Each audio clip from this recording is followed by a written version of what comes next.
네, 안녕하십니까?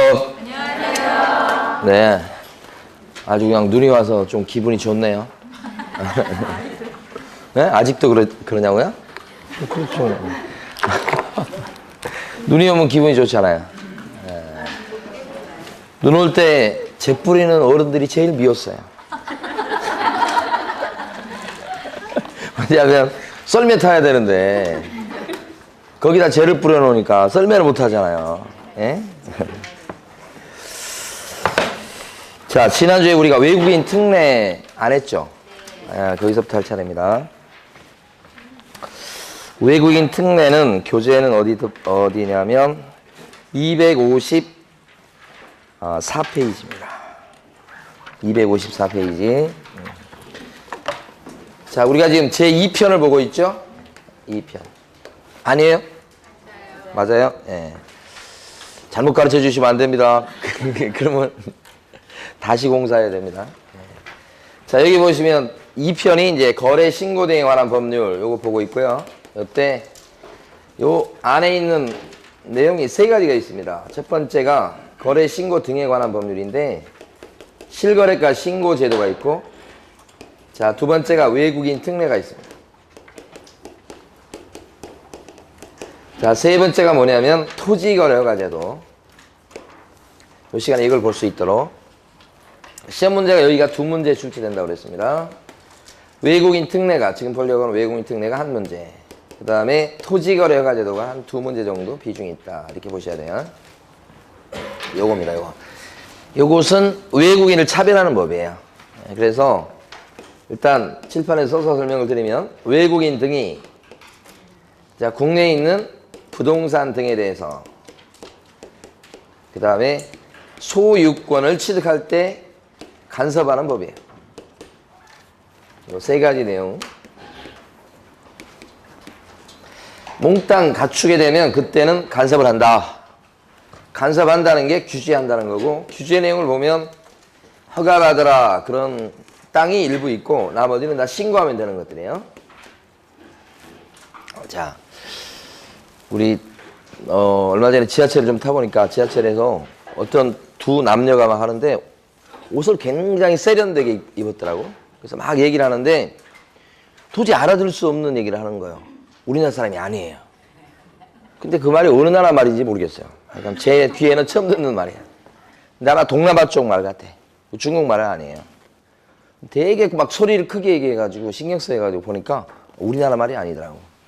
옆에를 보니까 좀 있으니까 막 이쪽에서 막 떠드는데 보니까 중국 말이야. 그건 알겠어. 좀 있어서 건너편을 보니까 한 3명이 나란히 앉아있는데 동남아 사람 같아.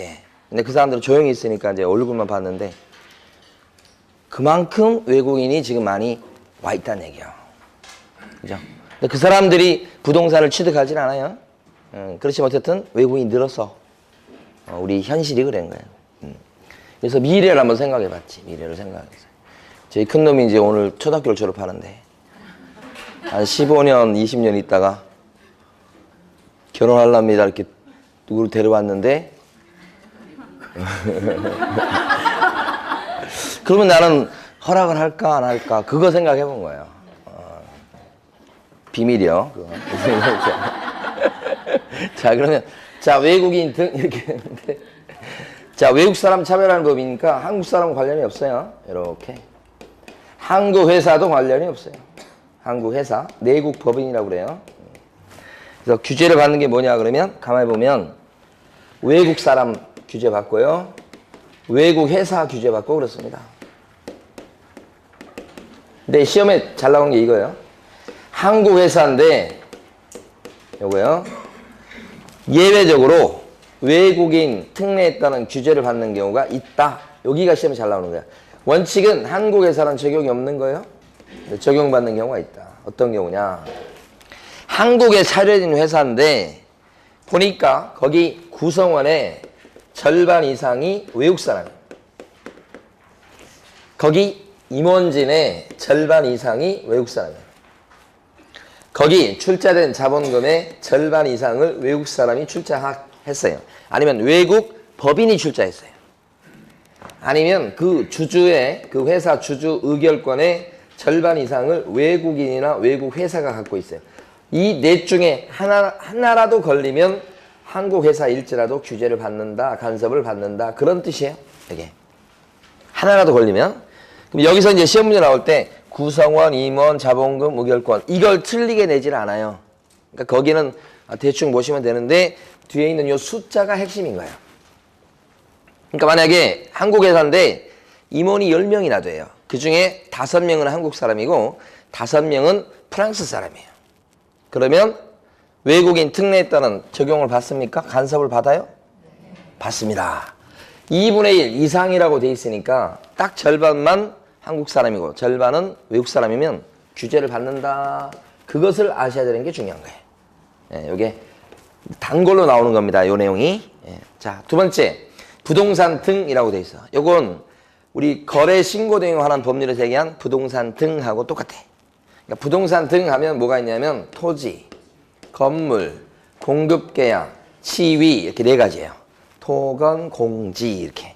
예. 그래서 부동산 등 하면 요 4가지가 떠올라야 돼. 근데 이게 중요한 게 옛날에는 외국인 특례라고 하는 게 땅에 대해서만 신고하거나 허가를 받았었어. 옛날에는. 근데 이제 몇 년 전에 바뀌면서 요게 요렇게 확장된 거야.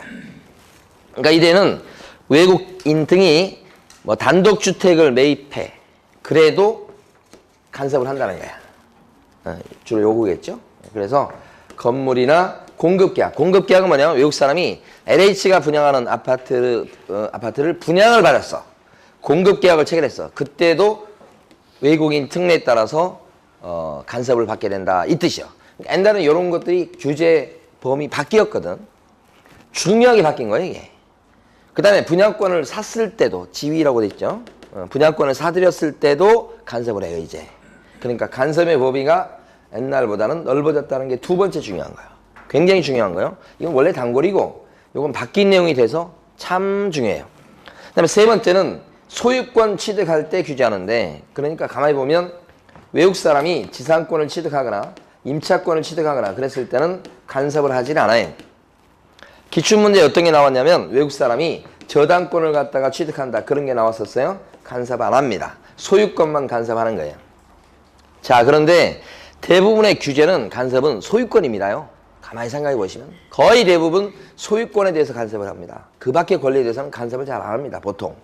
그러니까 이건 어려운 게 아니고 이거보다 중요한 것은 취득이라는 요 두 글자입니다. 외국인이지만 땅을 팔아요. 규제 안 받습니다. 외국인이지만 갖고 있던 분양권을 팔아먹어요. 규제 안 받습니다. 어느 때만 규제합니까? 취득해서 사들이고, 그죠? 소유권을 얻을 때만 규제한다는 거. 요게 제일 중요하다고 생각됩니다. 요 마지막 요게. 근데 지금까지 기출문제에 역사적으로 딱 한 번 나왔습니다. 이게. 그만큼 더 중요해집니다, 지금 이거. 그래서 이게 제일 중요하고, 그 다음에 요게 중요하고, 세 번째는 많이 나왔던 거 원래부터 2분의 1 숫자가 중요하고 그렇습니다. 자, 그러면 이제 규제 받는 걸 보면 여기 허가받고 신고하는데 허가받도록 되어 있는 건 전부 다 땅덩어리입니다. 그러니까 땅에 대해서 허가받는 거지 건물을 허가받는 건 없어요. 분양권을 허가받는 건 없어요. 땅에 대해서 허가받는 거예요. 여기 신고는 토, 건, 공, 지 4가지 다 적용되는 겁니다. 나눠지고 그럼 여기서 이제 허가받는 땅이 조금밖에 없어요. 그걸 먼저 봐요. 허가받도록 되어 있으면 관청에다가 허가 신청을 넣어서 허가를 내고 그 다음에 계약서를 쓰게끔 돼 있다. 허가받고 계약서 쓰세요. 이게 허가예요. 허가. 그렇게 허가받을 땅이 4군데밖에 없어요. 그 4군데를 갖다 여러분들이 기억을 해 두셔야 돼. 첫 번째가 어디냐면 이걸 암기하실 때 이렇게 암기해 보세요. 자, 특별한 야생 군사 문화는 허가받아라. 이렇게 특별한 야생 군사 문화는 허가받으세요. 이렇게. 자, 그러면 야자, 생자, 군사, 문화 이렇게 4군데 지역입니다. 야자가 뭐냐면 야생 생물 특별보호구역이야. 생물 그러면 동물과 식물을 다 포함하는 개념이에요. 야생 생물 특별보호구역의 가장 대표적인 지역이 지리산이에요. 지리산에 반달곰 풀어놨잖아. 그런 거. 그 다음에 이제 한라산이에요.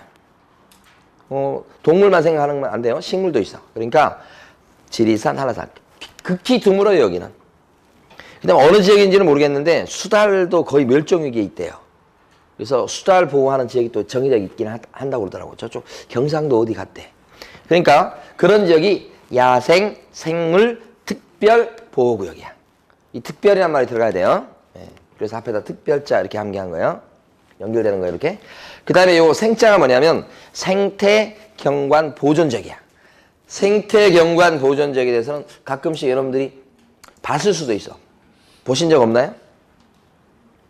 가다 보면 돌에 새겨진 경우도 있고 나무 편말로 이렇게 세워진 경우도 있고 돌로 세워진 걸 본 것은 저는 관악산에서 봤고 그 다음에 나무 편말이 세워진 것은 저기 암사동 앞쪽에 가면 암사동 거기 앞쪽에 가면 한강변이 있는데 한강변에 가면 이렇게 갈대숲 비슷한 게 있어요. 거기에 편말로 세워졌어. 생태경관 보존지역. 그 땅을 외국 사람이 살란가 안 살란가는 모르겠어. 근데 혹시 살라고 그런다면 그런 땅에 대해서는 사전에 뭐예요? 허가를 얻고 계약서 써라 이렇게 돼 있다고. 이게 생태경관 보존지역. 사실 여기 제일 유명한 지역은 저 창녕에 있는 우포 늪지대 있죠. 습지대, 늪지대가 이런 지역이 많이 지정돼 있어요. 그 다음에 이제 군사 관련 지역이니까 전방 생각하시면 되고 가장 대표적인 것은 연평도, 백령도 그런 거예요. 연평도 땅을 살라고 그래 외국 사람이. 그 안보 목적 때문에 허가받으라고 돼 있는 거예요. 문화재 보호구역도 그래요. 그래서 4군데가 허가 대상 땅. 그런 땅에 들어가면 허가 신청을 집어넣어서 이거 이제 어디에다 집어넣냐면 이 토지 소재지 관할 시장, 군수, 구청장한테 집어넣어. 거기다 신청하면 심사를 15일 이내 해가지고요. 외국 사람이 취득할 때 문제가 없겠다 싶으면 허가증이 나오고 문제가 있으면 불허가 떨어져요. 그러니까 여기는 취득을 못할 수도 있어요. 다만 현실적으로는 대부분 허가를 잘 내줍니다. 그렇지만 어쨌든 불허가 또 나올 수 있다는 거. 심사기간이 15일이고. 근데 만약에 이런 허가 대상 땅임에도 불구하고 허가도 안 받고 계약을 체결하게 되면 그때는 계약 자체가 무효가 돼버려요. 효력이 안 생긴다고. 그리고 형사처벌입니다. 잡아가요. 2년 이하의 징역이나 2천만 원의 벌금이니까 이 빨간 게 굉장히 중요하죠. 그런데 이렇게 형사처벌 받고 계약도 무효가 된다는 사실을 외국인이 알 수 있을까요? 외국인이 땅을 취득하면서 이걸 알 수 있겠냐고. 잘못하면 형사처벌 받는데 알 길이 없지. 우리나라 사람도 모르는 걸 외국 사람이 어떻게 알겠어 이걸. 누가 알고 있어야 돼 이걸? 부동산 사장님이 알고 있어야지 소개하는. 그래서 중개 실무에서 매년 꼬박꼬박 이게 한 문제씩 나오는 거예요. 내용도 많지 않지만 그 여러분이 알고 계셔야 될 내용이다 이거지. 요것은 이제 허가받는 거예요. 이거 빼고 나머지는 다 신고하면 돼. 근데 신고는 얘하고 좀 기본적인 구조가 틀린 게 여기는 취득을 먼저 해. 취득을. 그리고 나중에 신고해요. 대신 취득 원인이 뭐냐에 따라서 신고 기간이 틀려. 취득 원인이 계약을 원인으로 취득했다 그랬을 때는 60일 이내에 신고해야 돼. 만약에 계약 외 원인으로 취득했다 이랬을 때는 6개월 이내에 신고해야 돼. 이렇게. 그 다음에 세 번째는 국적이 변경된 경우가 있어. 그랬을 때도 6개월 이내에 이렇게 신고해야 돼. 그러니까 60일 내에 할 것과 6개월 이내에 할 것들이 있는데 초창기 시험은 60일이냐 6개월이냐 바꿔서 많이 냈어요. 기본이요 기본. 그러면 외국인 등이 저기 토건 공지에 대해서 소유권을 취득하는 계약이 뭐가 있을까요 이거? 외국 사람이 토건 공지에 대해서 소유권을 취득하게 되는 그런 계약, 원인된 계약이 뭐가 있어요? 매매 같은 거 있잖아요. 매매. 그 다음에 또 뭐가 있어요? 공급계약도 매매인 겁니다. 공급계약, 최초의 매매를 공급계약이라고 그래요. 또요? 분양받아도 지금 여기 들어갔잖아 지금. 요거. 그 다음에 또 뭐가 있을까요? 증여도 있죠? 증여가 의외로 많습니다. 아버지는 한국 사람인데 아들은 미국 사람이고 막 그래요. 그러니까 아버지가 아들한테 증여를 한다고 땅을 아니면 아파트를 그 증여해요. 그 다음에 교환도 계약이죠? 이렇게 들어가요. 소유권을 취득하는 계약은 이런 것들이 있어요. 이때는 60일 내 취득 신고하는데 언제부터 60일을 치냐면 계약서 쓴 날부터 60일을 써. 계약일로부터 60일이네 이렇게 계약서 쓴 날.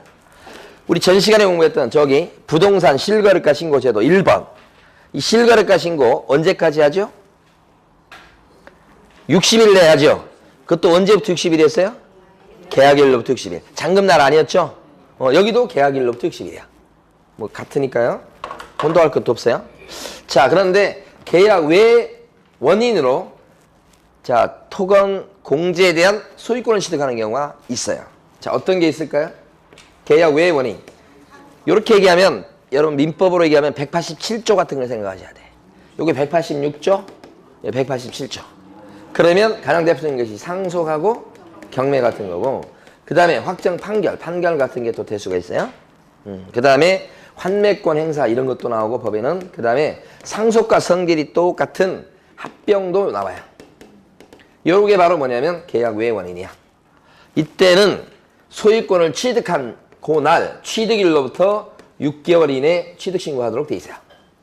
계약 외 원인, 취득일로부터 6개월이요. 이렇게 네 가지. 예. 근데 시험에 제일 많이 나온 건 네 가지 중에서 아무래도 경매가 제일 많이 나왔어. 외국 사람도 경매에 낙찰 받을 수 있거든. 그러면 소유권 취득일로부터 6개월 내 취득신고해야 돼. 그럼 경매에서 소유권 취득일은 언제가 되는 거예요? 등기 넘어갔을 때 아닌데, 그 전에 경락대금을 완납한 날 소유권을 취득하게 되고, 그때부터 6개월 내 신고하도록 돼 있고, 그렇게. 이거 제일 많이 나왔고, 그 다음에 상속, 최근에 합병까지 이렇게 나왔습니다. 이건 나온 적이 없고, 그래서 이렇게 기억을 해두시고, 그 다음에 국적 변경은 어떤 거냐면 한국 국적을 갖고 있던 사람이에요. A가요. 그때 땅을 갖고 있거나 부동산을 갖고 있어서, 근데 이 사람이 이번에 국적이 외국 국적으로 바뀐 거예요. 사람은 같은데 이렇게. 그래서 이 사람이 러시아 국적으로 바뀌었다. 러시아 국적으로 바뀌니까 국적만 바뀌었지만 이 사람 같은 경우 부동산을 갖고 있으니까 외국인이 보유하게 되는 부동산의 양이 늘게 되는 거야. 그래서 신고하도록 하는 거예요. 이때는 국적이 상실되고 변경된 그 날부터, 변경일로부터 상실일로부터 6개월 내 신고하도록 하는 거야. 요 신고만큼은 계속 보유 신고라고 불러. 위에 두 개는 뭐예요? 취득 신고라고 부르고, 요것은 계속 보유하려고 하는 신고예요. 요게 국적만 바뀌었는데, 근데 여기서 근본적으로 알아두실 게 있어요. 뭐냐면 요 위에 신고하도록 하는 것은 통계를 잡는 데 목적이에요. 통계 뭔지 아시죠? 외국인이 도대체 부동산을 얼마나 갖고 있냐는 통계를 잡아가지고 정책적으로 그걸 활용하기 위해서 통계를 뽑는 데 목적이고, 밑에는 틀려요. 이게 통계 정도가 아니고 외국 사람이 토지의 소유권을 취득하는 것을 차단하는 게 목적이에요. 여기는 그러니까 근본적으로 틀려. 그래서 여기는 사전 허가죠. 이 신고는 언제 신고하는 거죠? 사후 신고야. 보통 그래요. 허가는 미리 받는 거, 신고는 나중에 신고하는 거. 물론 사전에 신고하는 것도 있긴 있으나 대부분 사후 신고가 대부분이에요. 95% 이상. 자, 그렇게 생각하시면 돼. 이건 통계 잡는 데 목적이다. 그죠? 그러니까 여기도 신고토록 한다. 이런 거죠. 근데 이제 만약에 신고를 안 하면 60일 내에 해야 될 거 안 했습니다. 300만 원 이하의 과태료가 되고요. 요 6개월 내에 해야 될 건 안 했죠? 그럼 100만 원 이하의 과태료 사유가 요렇게 됩니다. 이렇게 해요. 자, 근데 요 과태료 어떻게 해? 물릴 것 같아요? 나라에서 외국 사람한테 신고 안 했다고? 물려요. 그래서 1년에 몇 억씩 걷더라고. 1년 전체 통틀어서. 근데 언제부터 이걸 걷는 게 이게 현실화됐냐면 박근혜 정권 때부터 현실화됐어요. 그 전까지는 거의 걷는 게 없었어. 근데 그 뒤부터 뭐 어떻게 그런 걸 했는가 모르겠지만 걷기 시작해서 언제 한번 보니까 1년 통계 1년에 보니까 뭐 4억인가 5억인가 거쳤더라고. 근데 옛날 잘 안 걷었다 이 말이에요. 자, 요게 이제 과태료. 이렇게. 하나만 더 보고 교재 이제 정리합니다. 다 끝났어요. 뭐냐면 밑에 나와 있는 요 허가제도가 있는데 이게 좀 이따 배울 토지거래 허가제도하고 비교하면 외국인 특례상의 취득허가는, 그죠? 이건 세 발이 피어. 엄청나게 중요한 거예요, 이게. 엄청나게 세다고. 그러니까 토지거래 허가 받았어? 그랬을 때는 외국인 특례에 따른 취득허가는 필요가 없어. 그러니까 무슨 얘기냐면 요 땅이 말이에요. 혹시 뭐 요 땅은 좀 그런데 문화재 보호구역 내에 들어가는 땅이 동시에 토지거래 허가구역 내에 들어가는 땅이기도 하다고 해봐요. 그러면 그 외국 사람은 토지거래 허가도 받아야 되고 여기에 들어가니까 외국인 특례상의 취득허가도 받고 그래야 돼. 그랬을 때는 우리 법은 이걸 받잖아요. 그러면 이건 다시는 받을 필요가 없다. 요게 센 거. 또 어떻게 생각하셔야 되냐면, 자, 이번에 또 중요한 거. 요 위에 것도 부동산 거래 신고 제도하고 외국인 특례상의 신고 제도를 비교하면 이게 더 센 제도예요. 얘가. 더 센 제도. 그러니까 이거 적용 대상이 되면 이건 적용되지 않는다고 법이 돼 있어. 제일 시험에 많이 나온 게 요거예요. 요건 중요하지만 시험에 지금까지 안 나왔던 거 대비할 거고, 요건 시험에 그토록 많이 나온 거예요. 기출지문에. 그럼 이게 무슨 얘기냐? 외국 사람이 만약에 토건 공지에 대해서 매매계약이나 공급계약을 체결했을 때는 부동산 거래 신고문가 생겨버리고, 그럴 적에는 외국인 특례상의 취득신고를 할 필요가 없다. 아까 여기서 뭐라고 그랬습니까? 토건 공지에 대해서 신고하도록 돼 있었죠. 근데 이 토건 공지가 매매일 때는 부동산 실거래가 신고를 해야 되는 거야. 됐습니까? 토건 공지가 공급계약일 때도 부동산 거래 신고를 해야 될 거야 말이에요. 그때도. 그러니까 외국인 특례에 따른 신고는 그때는 적용되지 않는다. 그래서 아까 4가지를 썼는데 지금 제가 2가지를 지워버렸죠. 이게 결론이야. 결국은 여기서 계약이라고 하는 건 어떤 거 얘기하는 거예요? 증여나 교환 같은 거 얘기하는 거예요. 그게 요거예요. 이것도 법조문이 있어요. 자, 이제 하나만 더.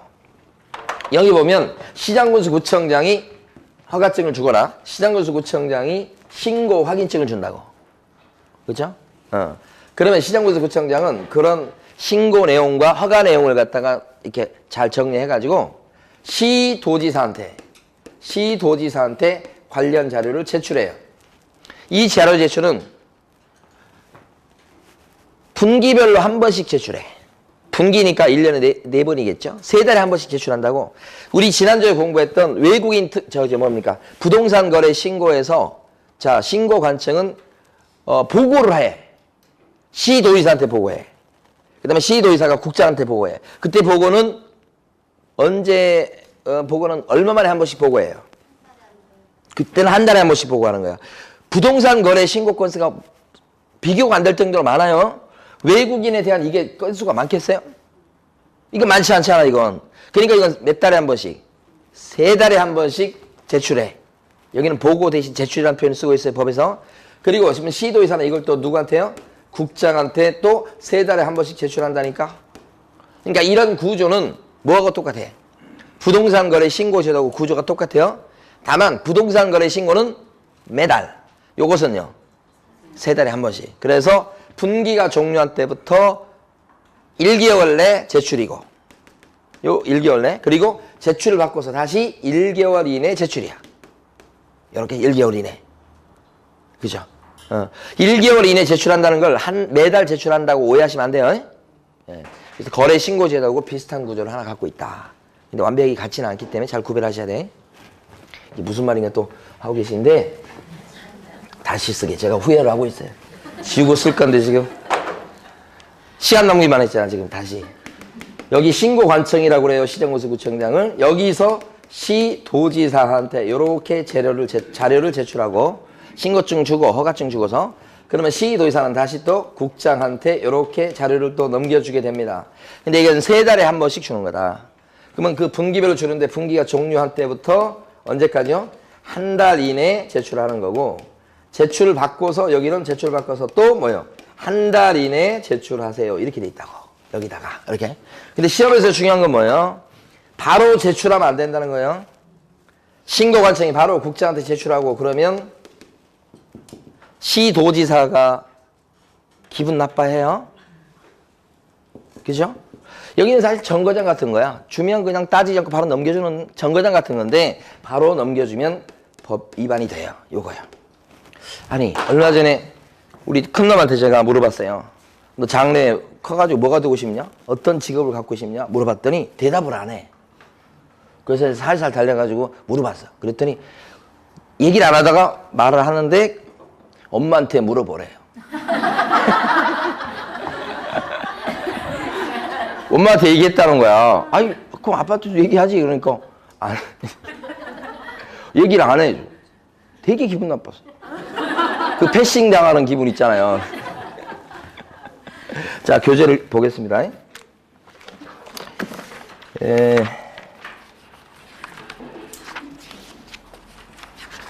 우리 교재에서는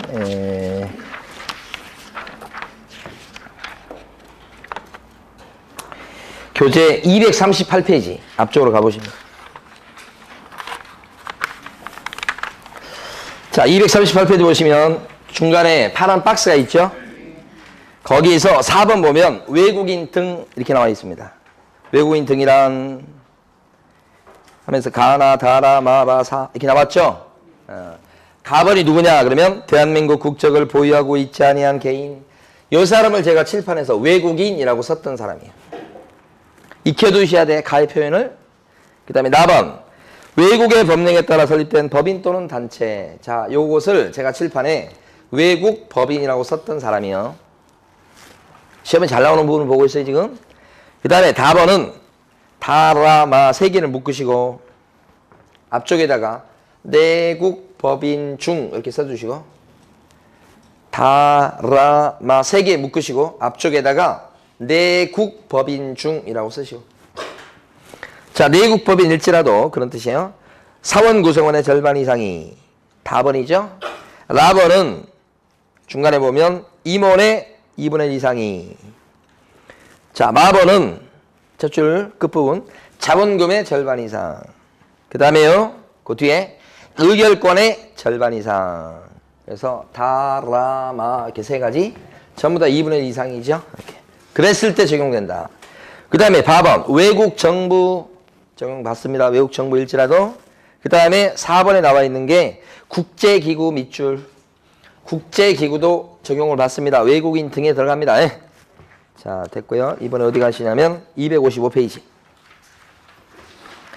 자, 255페이지 보면 네모 2번 가로 1번 계약에 따른 취득신고라고 돼 있어요.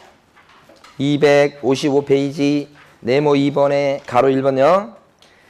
자, 그래서 첫째 줄하고 둘째 줄, 셋째 줄 앞부분까지 밑줄 그으면 외국인 등이 대한민국 안에 부동산 등을 취득하는 계약을 그죠? 체결하였을 때는 나왔죠. 계약 체결일로부터 60일 내 대통령령으로 정하는 바에 따라 신고관청에 신고해야 되겠다. 이렇게 나왔죠. 그 뒤에 보면 신고 안 했다가는 100만 원 이하의 과태료입니다. 그런 얘기가 나와요. 그런데 둘째 줄이 중요한 거죠. 언제부터 60일입니까? 계약일 이렇게 되고. 근데 첫째 줄 가로 안에 보면요. 가로 안에 보시면 제3조 제1항 각호에 따른 계약은 제외한다 이렇게 돼 있어요. 이 제3조 제1항 각호에 따른 계약이 뭐냐면 토건 공지 매매 계약은 제외한다 그 뜻이에요. 다시 한번 그 위에다 써주세요. 토건 공지 매매는 제외한다. 그럼 토건 공지 매매는 외국인 등록에 따른 취득 신고할 게 아니라 어떻게 해요? 부동산 거래 신고해야 된다. 그 뜻이에요. 그게 제일 시험에 많이 나온 거예요.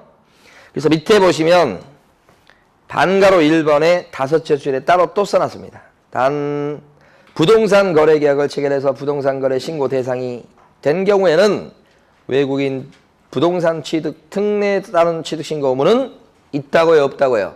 없다고요. 거기가 핵심.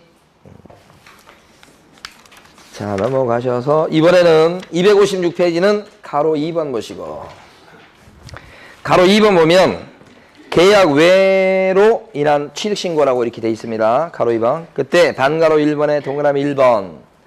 외국인 등이 상속이나 경매 등 그 밖에 대통령령으로 정하는 계약 외 원인으로 대한민국 안에 부동산 등을 취득한 때에는 부동산 등을 취득한 날부터 6개월 내 대통령령으로 정하는 바에 따라 신고관청에 신고해야 됩니다. 6개월이죠? 네, 그래서 이때는 6개월 내 취득 신고해야 될 걸 신고 안 했다. 그렇게 되면 그때는 100만 원 이하의 과태료다까지 써져 있는 겁니다. 그래서 자, 동그라미 쳐보면 계약 외의 원인은 상속 동그라미 첫째 줄에. 그 다음에 경매 동그라미 두 개가 많이 나와요. 특히 경매가. 그 다음에 동그라미 2번에 보면 둘째 줄 끝에 환매 동그라미 2번 둘째 줄 끝에. 그 다음에 또 확정 판결 동그라미. 또 그 밑에 합병 동그라미. 합병이 최근에 시험에 나왔었어요. 이게 계약 외의 원인. 됐고요. 257페이지 갑니다. 257페이지 가로 3번에 국적 변경으로 인한 계속 보유 신고라고 되어 있습니다. 예. 자, 이렇게요. 그래서 가로 3번에 반가로 1번에 첫 줄부터요. 자, 그 넷째 줄까지 밑줄 그으시면 되고. 이 국적 변경은 변경일로부터 언제까지 신고하는 겁니까? 6개월 내 신고. 예.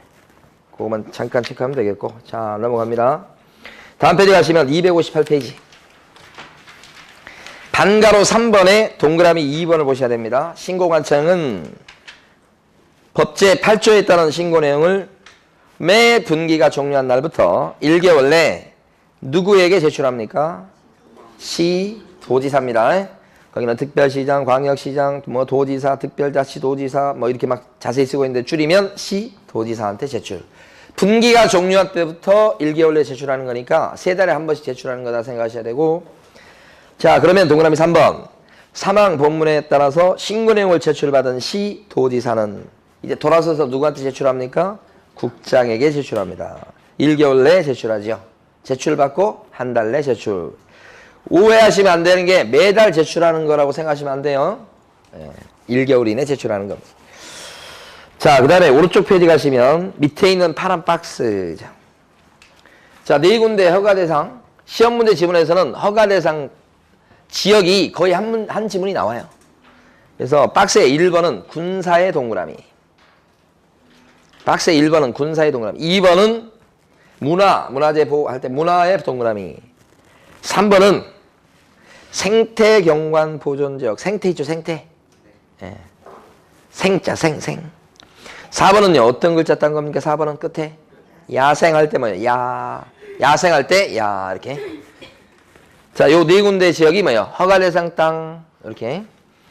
자, 그런데요, 요 박스 바로 위로 가시면, 위로 두 번째 줄 위로 올라가시면, 다만, 나온 거 있죠? 다만, 11조에 따라 토지거래 계약에 관한 허가를 받은 경우는, 요게 토지거래 허가제도예요. 뭐 토지거래가 받았다, 그러면요. 요 외국인 특례에 따른 허가 규정은 적용되지 않는다. 그죠? 요거 중요한데 아직 안 나왔다고 말씀드렸어요. 예.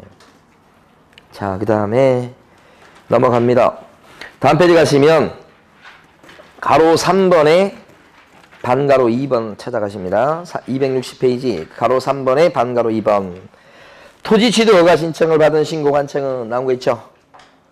가로 3번에 반가로 2번. 허가 신청을 받을 때부터 며칠 내 허가 또는 불허가 처분합니까? 15일. 심사기간 15일 기억하시고. 오른쪽 페이지 가시면 네모 2번을 가보십니다. 무허가 계약의 효력이라고 나와요. 허가받지 않고 체결한 토지 취득 계약은 효력이 안 생기죠? 그걸 무효라고 불러요. 그리고 가로 2번에 있는 것처럼 형사처벌 감이죠? 몇 학년 몇 반? 2학년 2반이다. 밑에 있는 예제 문제 풀어보십니다.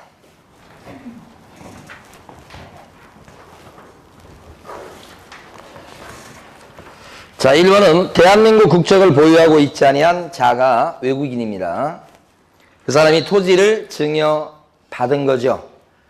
증여받으면 소유권 취득했겠네. 그러면 이때는 계약일로부터 60일 내 신고. 맞습니다. 증여한 자 그러면 큰일 납니다. 증여했을 때는 신고 안 합니다. 외국 사람이. 증여 뭐요? 받았을 때만 신고한다는 거 아주 주의 깊게 봐두셔야 됩니다. 그 다음에 2번 외국 법령에 따라 설립된 법인이다. 이게 외국 법인. 그런데 합병을 통해서 부동산을 취득한 겁니다. 합병은 계약 외 원인이죠. 이때는 취득일로부터 뭐예요? 6개월 내 신고. 3번은 대한민국 국적을 어떻게 상실한 경우입니다.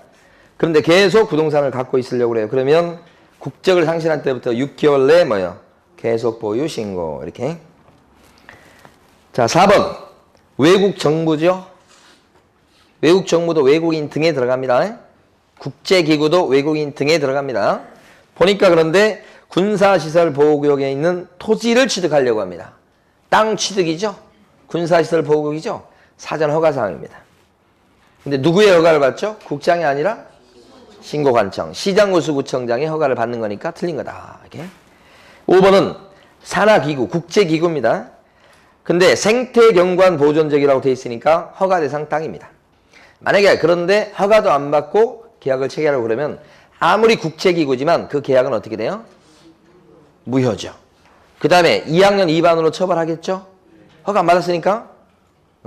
근데 징역을 살릴 수는 없지. 국제기구인데 그걸 어떻게 징역을 살릴 거야? 벌금 때립니다, 벌금. 실제는. 자, 됐습니다. 토지이권 허가제도를 다음에 볼 텐데, 토지이권 허가제도를 제가 칠판에 설명을 드릴 거예요. 처음부터까지 설명을 드리고, 일단은 설명드린 것 갖고 교재에서 하나씩 정리를 해볼 거니까, 지금부터 여러분들이 교재에 어디 있는가를 절대 찾으시면 안 돼. 고개를 숙이면 안 돼요. 고개를 들고 계셔야 돼. 토지이권 허가제도를 보는 거예요. 일단 이것은 투기 가능성이 있다고 해서 허가구역으로 묶습니다. 허가구역 내 땅이에요. 이렇게. 자, 그런 땅에 대해서 덩어리가 좀 커야 돼. 땅덩어리가. 그걸 기준면적이라고 하는데 기준면적을 초과해야 됩니다. 덩어리가 좀 커야 됩니다. 그리고 이 땅에 대해서 소유권이나 지상권을 갖다가 설정하거나 이전하는 유상 계약일 때 규제를 하는 겁니다. 특징이 있는 게 뭐냐면 보통 아까 규제할 때는 소유권에 대해서 규제하는 게 대부분이라고 그랬습니다. 실명법도 소유권 규제하는 겁니다. 사실은 어떻게 보면. 근데 대부분 소유권 규제하는 건데 지상권까지 이렇게 건드리는 것은 많지 않아요. 요게 독특한 거죠. 지상권 나온 게. 자, 이랬을 때 어떻게 하느냐. 이런 경우에는 자, 관청에다가 허가 신청을 넣어서 이 관청은 가장 일선 행정관청은 시장군수구청장이에요. 거기다가 허가 신청을 넣어서 허가를 받죠. 허가를 내고서 그 다음에 계약서를 쓰십시오. 요거예요, 요거. 그러니까 투기 같은 거, 투기적 거래를 막기 위해서 이런 요건을 갖추게 되면 허가 신청을 내서 허가를 내고 계약서 쓰세요. 만약에 허가도 안 받고 계약서 쓰고 그러면 계약을 무효로 만들고 형사처벌도 하고 막 그렇습니다. 네, 그래서 요게 다예요. 그럼 여기서 이제 첫 번째 볼게. 허가구역은 누가 지정하죠? 하면 지정권자가 국장 아니면 시도지사입니다. 어렵지 않은 게 만약에 경기도하고 강원도에 걸쳐 있는 땅을 허가구역으로 묶으려고 그래. 그럴 때는 경기도지사가 지정하는 건 조금 힘이 딸리죠. 그때 누가 해요? 국장이 하고 경기도 관내에 있는 일부 땅을 허가구역으로 묶어요. 투기 가능성이 있다고 봐서. 그죠? 그린벨트 막 풀리니까 너도 나도 막 살라고 그럴 거 아니에요. 근데 그런 경우에는 뭐예요? 누가 묶어요? 시도지사가 지정하고. 지정하는 기간은 길면 5년까지 가능해요. 무조건 5년이 아니고 2년을 묶을 수도 있어. 그래서 5년 범위 안에서 지정한다. 그때 지정하는 절차를 가만히 보면 절차요. 지정하는 절차가 4단계 절차예요.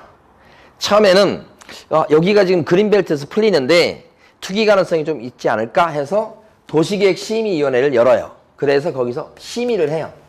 그 심의위원들이. 그래서 보니까 투기 가능성이 있겠네요. 그러면 묶어야 되겠어요. 라고 하면 그때는 국장이나 시도지사가 어떻게 해요? 공고를 해요.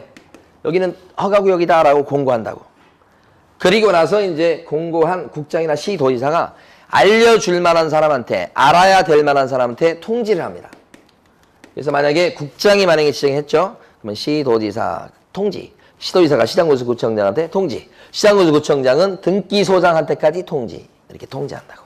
그리고 나서 이제 마지막 절차가 일반 주민들이 내 땅에 허가구역에 들어간지를 최종적으로 눈으로 확인해야 될 거 아니에요. 그래서 열람을 시킵니다. 절차가 이렇게 돼. 그러면 요 4단계 절차 중에서 허가구역으로 되는 시점은 구체적으로 언제예요? 언제부터 허가구역이 되는 거냐 이거지. 자, 우리 법은 공고가 뜨죠. 지정 공고죠, 지금. 허가구역으로 지정하는 공고. 그때부터 5일 후에 효력이 발생합니다. 그때부터 5일 후에 효력이 발생한다는 얘기는 5일 후부터는 뭐예요? 이제는 허가받고 계약서 써야 된다 이 말이야. 그래서 요때 허가구역으로 되는 게 아닙니다. 지정 공고가 있을 때부터 언제요? 5일 후에. 공고가 있은 날 다음 날 그것도 틀려요. 공고가 있을 때부터 며칠 있다가 5일 후에 효력 발생한다는 거 중요한 거예요. 자, 그런데 허가구역으로 2년 묶었는데 2년 뒤에도 보니까 이거 막 들썩들썩해. 그럼 어떡하죠?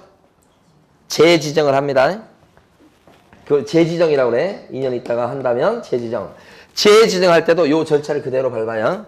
다만 재지정할 때는 이 심의하기 전에, 요거 하기 전에 자, 의견을 청취합니다. 그러니까 만약에 재지정하려고 그런다 하면 국장이 하려고 했을 때는 시도의사의 의견을 들어. 시도의사가 재지정하려고 그래.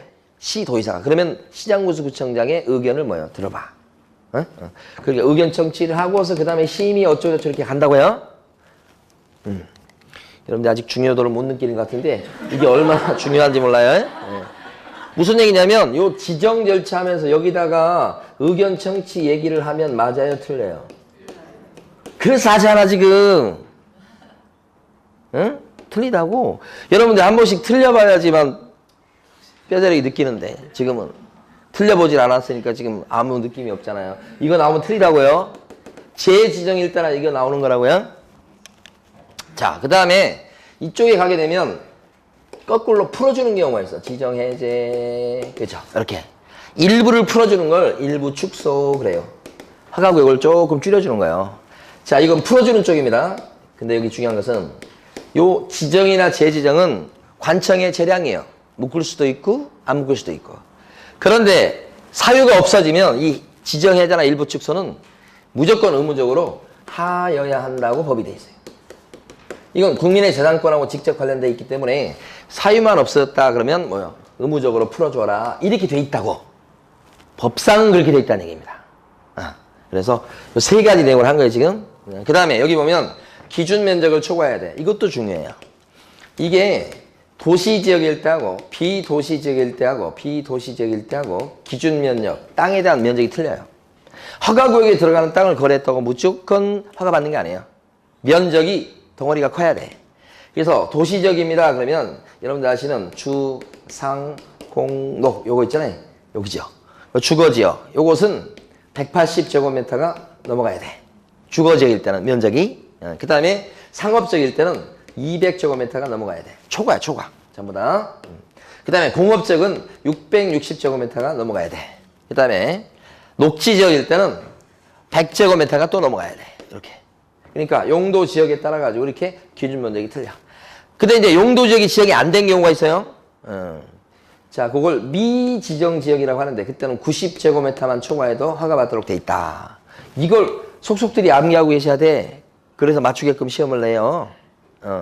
교재에서 한번 다시 한번 봐요. 비도시적 같은 경우는 요게 임야 같은 경우는 1000제곱미터가 넘어야 돼. 1000제곱미터. 임야는 농지는 그 절반인 500이 넘어야 돼. 500 초과 이렇게 되고요. 그 밖에 뭐 대지라든지 뭐 나머지 있죠.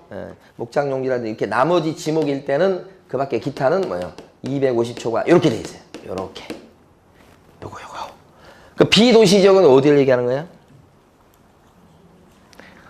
관리 지역이라든지 농림 지역 같은 거 얘기하잖아요. 그런 거. 그런 지역이 비도시 지역.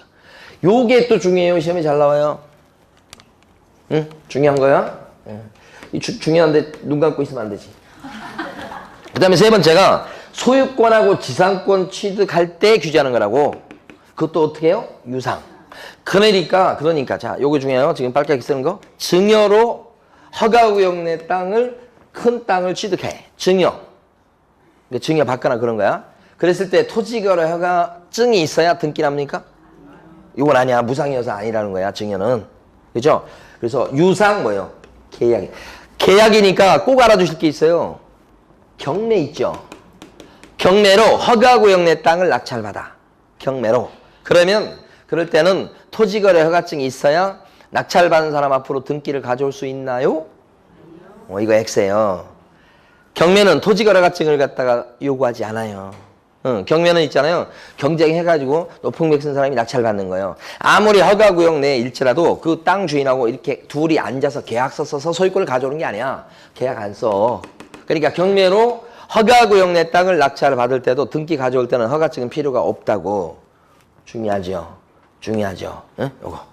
자, 그러면 여기서 이제 허가 신청을 넣어요. 허가 신청은 허가권자한테 넣을 텐데 여기 지정권자하고 달라요. 이 허가권자는 시장, 군수, 구청장이 허가를 해주는 거예요. 그러면 거기에다가 이제 허가 신청을 하겠지. 허가 신청은 이제 이런 허가구역 내 땅을 거래하려고 하는 매도인과 매수인 이런 사람들이 허가 신청하는 거예요. 이때 허가 신청할 때는 둘이 같이 공동으로 신청해야 돼. 공동 신청주의라고 그러죠. 그리고 이때는 서면으로 신청해야 돼. 서면으로. 말로 하면 안 되고. 그래서 신청을 딱 합니다. 그러면 요 심사 기간이 15일입니다. 그러면 15일 내 관청에서는 요 두 사람이 거래하는 거에 대해서 딱 봐가지고 자, 이 사람들이 진짜 투기적으로 거래하는 게 아니고 실수요 목적으로 거래를 하는갑다 이렇게 생각이 되면 그때는 진짜 허가를 내줍니다. 내줄까 말까인데 가만히 보니까 이 사람이 실수요 목적으로 거래하는 사람 같아요. 투기 가능성이 없어. 그러면 허가증을 줘. 그래서 허가증을 주는 거고 만약에 딱 보니까 이 사람이 투기적 목적으로 거래하네. 실수요가 아니고 투기 목적이 있다고 판단이 되면 이것은 이제 법이 정한 일정한 요건에 맞춰서 여기서 심사해 보는 거야. 그래서 투기 가능성이 있다 그러면 어떻게 해요? 불허가를 때리고 통지를 합니다. 불허가 통지. 그죠? 그러니까 15일 내 요거 아니면 요걸 하게 돼 있어. 그런데 뭐가 있냐면 15일 내 여기서 가만히 보면 허가 또는 불허가 처분을 하도록 돼 있는데 이렇게 하도록 돼 있는데 이거 안 하고 이거 안 하고 옆으로 빼놓는 수가 있어. 자, 요것을 보도록 합니다. 자, 지금부터 세 덩어리를 볼 거예요. 이렇게 세 덩어리를 볼 거예요. 그리고 쉬는 거야. 그럼 여기서 보면 옆으로 빼놓는 게 뭐냐면 선매요, 선매. 누가 그거 지금 살 사람이 있을 것 같아 라고 둘이 거래하게끔 허가를 내주거나 불허가를 하지 않고 옆으로 쑥 빼놓는 거야. 옆으로. 이걸 선매라고 그래, 선매. 그런 땅은 어떤 땅이냐면 두 사람이 지금 허가 신청한 땅을 가만히 보니까 그게 공익용으로 쓰일 만한 땅이야. 공익용 땅. 그러면 시장구조 구청장이 그거 살 사람이 있을 것 같아 라고 옆으로 땅을 쓱 빼놓는다고. 아니면 그 땅이 가만히 보니까 어떤 땅이냐면 요 팔아먹으려고 하는 사람이 옛날에 허가 대상 지역이었는데 허가 구역이었는데 그 땅을 갖다가 뭐 농사 짓겠다고 허가 받고 취득했던 사람인데 농사를 안 짓고 있었던 거야. 괘씸하게. 그죠? 허가 받은 그 내용대로 지금 이용을 안 하고 있었던 거지. 근데 이번에 땅값이 올라갔으니까 팔아먹으려고 내놓은 거야. 괘씸하잖아. 그럴 때는 뭐예요? 옆으로 싹 빼놓을 수 있다는 거죠. 허가증 안 주고. 요 두 가지 땅만 빼놓을 수 있어. 모든 땅을 옆으로 빼놓을 수 있는 건 아니야. 두 가지 땅만 빼놓을 수 있다. 그 빼놓는 걸 뭐냐면 선매, 협의, 통지. 지금 먼저 살 사람이 있을 거니까 그 사람하고 협상해보라고 자, 요구 매도인한테 통지해 주는 거야. 살 사람이 있을 것 같아. 이런 식으로. 이제 그분 이 절차가 진행돼요. 그러니까 요게 절차가 멈춰버리고 옆으로 빠지는 거야. 여기 보면 자, 요 구조로 하셔야 돼. 허가 신청이 요거예요. 허가 신청이 있으면 그때부터요. 한 달 이내에 선매자를 지정해야 됩니다. 선매자 지정 이렇게. 선매자를 정하는 거야. 빨리빨리 절차를 진행해야 돼요. 살 사람을 옆으로 빼놨으니까 이 사람들은 거래 못하게 돼요. 선매자 지정. 그리고 나서 이 사람은 또 한 달 이내에 선매 협의를 완료해야 돼. 선매 협의를 완료해야 된다. 그죠? 이게 무슨 얘기냐면 옆으로 빼놨어. 그러면 이제 사겠다는 사람이 예를 들어서 뭐 LH공사가 사는 거야. 그럼 LH공사를 딱 정해놨죠? 그럼 LH공사하고 가격을 흥정해야지. 그래서 흥정이 끝난 걸 이렇게 하는 거야. 그러면 두 달 이내에 모든 절차를 끝내라고 하는 거니까 옆으로 빼놨는데 막 절차가 계속 지연되면 지금 사고 팔려는 사람 입장에서 봤을 때는 불만이 폭발할 수 있어요. 그러니까 절차를 빨리 진행하는 거야. 그래서 한 달 내 살 사람 정하고 한 달 내 협상 끝내고 이거란 말이에요. 대신 여기서 보면 허가 신청이 들어가면 요거요. 옆으로 빼놓고 살 사람이 있을 것 같아 라고 옆으로 싹 빼놓는 거 있잖아. 그게 선매협의 통지라고 그랬죠. 이 선매협의 통지는 허가 신청이 들어온 때부터 15일 내에 이렇게 빼놓는 거야. 그러니까 여기가 15일이요. 허가 신청이죠. 이때부터 15일 이내 옆으로 빼놓는다고. 그걸 선매협의 통지 이렇게 한다고. 됐습니까? 여기까지만 하고 쉬어야 될 것 같아. 상태가 안 좋아 지금. 선매, 협의, 통지 요 빼놓는 게 요거라고 지금. 그 다음에 선매자가 정해졌어. 그러면 한 달 내 협상 끝 이렇게 해야 되거든. 근데 여기서 요렇게 15일이 또 나와. 그건 뭐냐면 자, 선매자가 시행되면 15일 이내 요것도 15일이에요. 15일 이내 선매, 협의 뭐라고요? 개시. 협상을 시작하라 이거요. 늦추지 말고. 언제까지는? 15일까지는. 선매자가 정해지면 이제 협상해야지. 그 선매협의 개시의 구체적인 행태가 뭐냐면요. 선매자가 LH공사 이런 데서 저 땅 주인한테 나 이 금액에 살려고 그러는데 라고 가격을 제시하는 데부터 협상이 시작되는 거야. 나 요 금액이면 살 거야. 그 가격을 제시하는 게 뭐예요? 개시예요. 지금 요거 이 땅 내가 이거 보니까 이건 그럼 가격이 나와야 되겠네? 이 가격은 어떻게 결정되죠? 감정가 기준이요? 감정평가 해봐. 감정가 이렇게 나왔으니까 나 요 금액에 살랍니다라고 통지하는 거예요. 서면으로. 그럼 협상 시작이죠. 그럼 이때 땅 주인 입장에서 봤을 때는 나 그 금액에 안 팔아 그러면 이거 깨져버리는 결렬되는 거예요. 자, 두 가지를 꼭 기억하고 쉬자고요. 첫 번째는 선매협의 통지할 때 요 사주는 가격은 어떤 금액이 기준이냐. 무조건 그 금액대로 사는 게 아니고 그 금액을 기준해서 협상한다는 뜻이에요. 그 금액이 뭐예요? 감정가예요. 그죠? 요거 감정가 기준. 기억하셔야 돼. 예. 자, 이 선을 볼 때만, 선이 뭔지 아시죠? 요즘 사람들은 잘 모를 수 있어. 중매. 선을 볼 때 딱 만나면 뭐가 제일 중요해? 감정이 제일 중요한 거야. 딱 몇 초 내에 결정이 되잖아. 딱 봤는데 자기 마음에 안 들잖아. 그러면 무슨 말을 해도 귀에 안 들어와. 아, 빨리 집에 가야 되는데 막 이렇게 하면서. 제가 선을 굉장히 많이 봐봤어요. 결혼하기 전에. 그래서 예를 들어서 100번까지 본 건 아닌데 100번을 봤으면 자기가 원하는 사람이 딱 눈앞에 나타나는 확률은 제가 볼 때는 2% 이된 것 같아.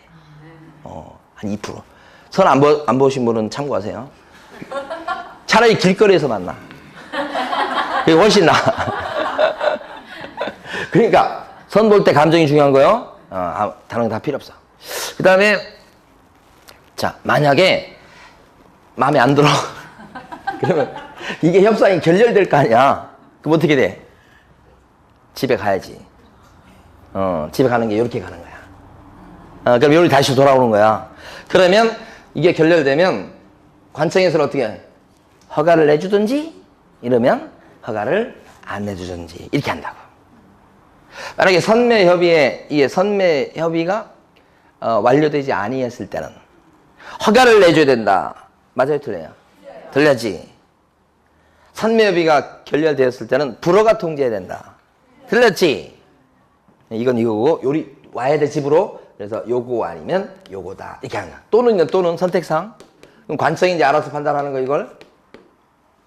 이 두 가지. 자, 쉬었다가 요 나머지 요거랑 해야지 끝나는 건데 절대 이걸 지우시면 안 돼 지금. 이게 지웠다 그 얘기인데.